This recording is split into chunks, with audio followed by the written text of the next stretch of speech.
Okay, now this is lesson 7.6, which is the Jews of Salonika and Auschwitz-Birkenau, including the story of Jackie Handeli from Salonika in Auschwitz, or in Buna, Auschwitz 3.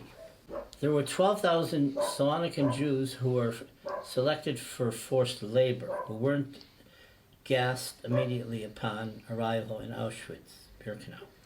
Auschwitz number 1 was the main camp, but most of the Jews went to Birkenau. And then those that were selected for labor worked in Birkenau, and those that were gassed mostly were gassed in Birkenau. Later on, a large group of maybe of 2,000 Jews was taken to Auschwitz III, which was the Monowitz IG Farben Buna industrial installations and a concentration camp also. So there were about 2,000 Salonikans there also. So those from Salonika were deported in the spring of 1943. Those from the southern part of Greece, or the areas that were Italian that became German, were deported in the spring of 1944. So they would have been in Auschwitz, the latter group, less than a year, or even in the death camps, less than a year or about a year, depending on where they were deported from. So Salonican Jews were in the death and concentration camps 2 years. So for example, then he talks about, on the scale of survival, the deadliest level was that of hard labor, whether to prepare the infrastructure for building or mining, or the useless and sadistic hard labor intended to sap the starving prisoner of the last vestiges of his or her strength. Many of the Außenkommandos, those that worked outside the camp, involved such killing labor. Only a minuscule percentage of those Jews assigned to such work, intellectuals especially, were singled out for such a fate, were able to survive, and usually only through the help of others. And then those that had some skill, let's say if they were shoemakers or seamstresses or painters or carpenters or builders, they would survive because they had easier work commandos. And then there were those who were mechanics or engineers or musicians or prostitutes or boxers. They had an advantage. The boxers also worked in a kitchen. They could get food.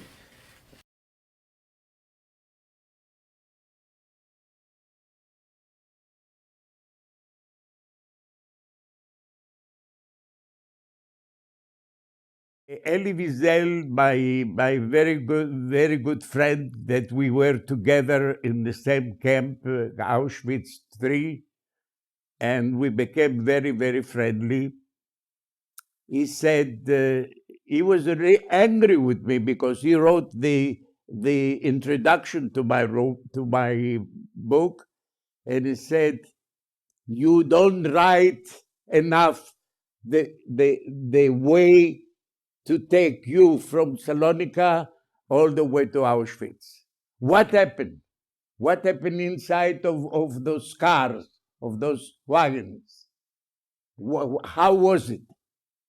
There was fighting, people died, the Germans came, and which is true, the Germans used to come, and anyone, they did not even think that they have to take the jewelry.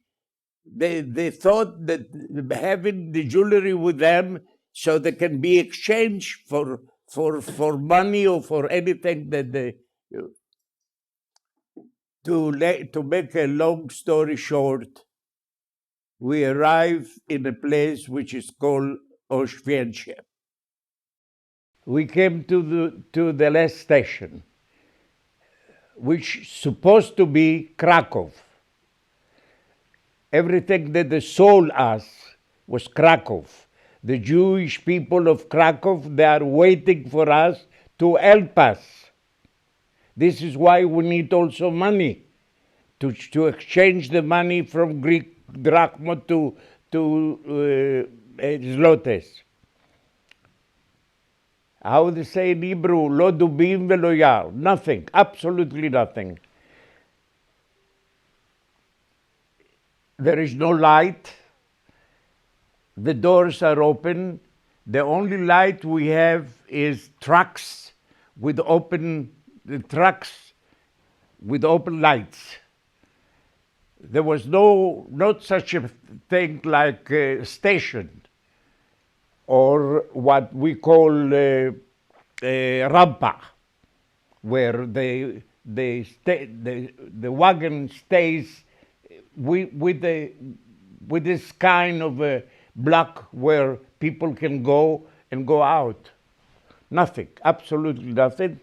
In between, I was in Poland 36 times. And people thought that I'm nuts because Jewish people in general, especially the Polish Jews, they never believed that we, Jewish people from Salonika, we were in concentration camp. With a number in the army used to say, well, you were also in there. Absolutely no one knew and no one wanted to know that the 96%, I repeat, 96% of the Jewish population of Salonika never came back. From my family, the only one. Now the doors are open and they are shouting all the time, raus, schnell, with the back of the guns, pushing the people to jump. And there is no, as I told you, there is no such a thing. It's quite high. The shouting all the time, and the worst of everything was the dogs. The German wolf dogs. They were ready to kill any Jew. This is where the selection took place. In an empty area. Today, this place is called the Jewish Station. The selection took place. This was the night that I saw the last time in my life my father, my mother, my sisters, and I remained with my two brothers. Why? Because the need of manpower. My brother who got the medal, he was 23. My oldest brother was 25. Then I had three sisters, and I was the youngest one in the family. Now, this night, the selection which took place, they took my father, they took my mother with my sisters, and for a few minutes, my father was together with the men. In other words, my two brothers and I, and one of the SS men came, took him, and threw him together with the older people. This, as I told you, this was the last time I saw my family, except the two brothers. Everything is empty. They took everybody. Those people who were unable to walk, this is why those trucks were there waiting for us. They started to tell us by Dolmetscher. Dolmetscher in German means the translator, who spoke to us in Greek. Some of them, they spoke in Ladino, that we are going to go to another camp called Auschwitz. This, I'm talking about Auschwitz I, the one with the light, with the name Arbeit macht frei.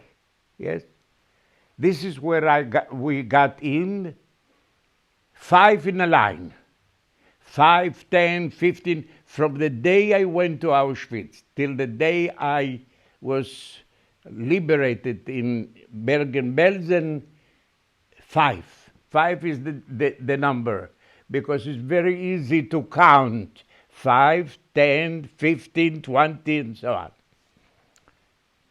So I remained with my two brothers.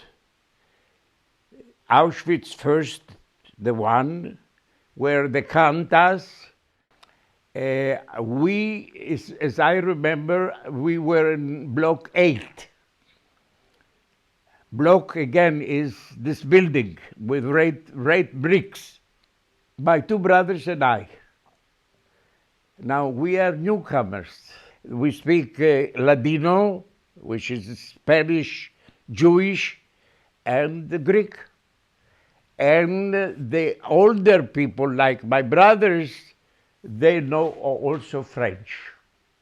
The people who told us where we are and what is this place were Jewish people from France and from Belgium.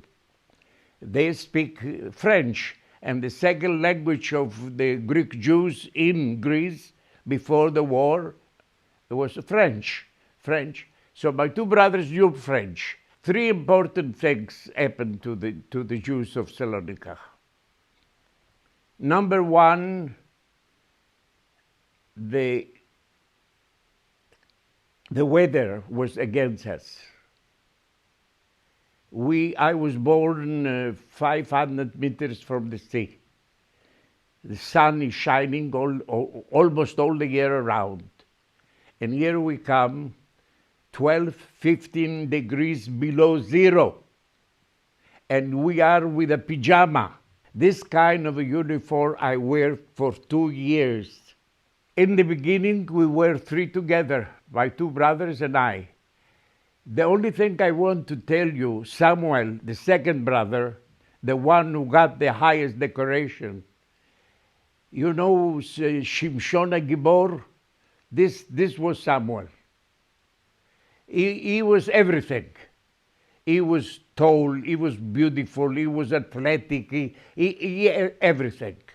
And he was the first one to go to be a Muslim and to be selected to send to crematorium. Now in the beginning we don't know. We thought that those people are crazy, telling us that they are burning people. There is a special place called Sonderkommando. We thought those people are absolutely crazy. Slowly we start to understand that what they told us is true.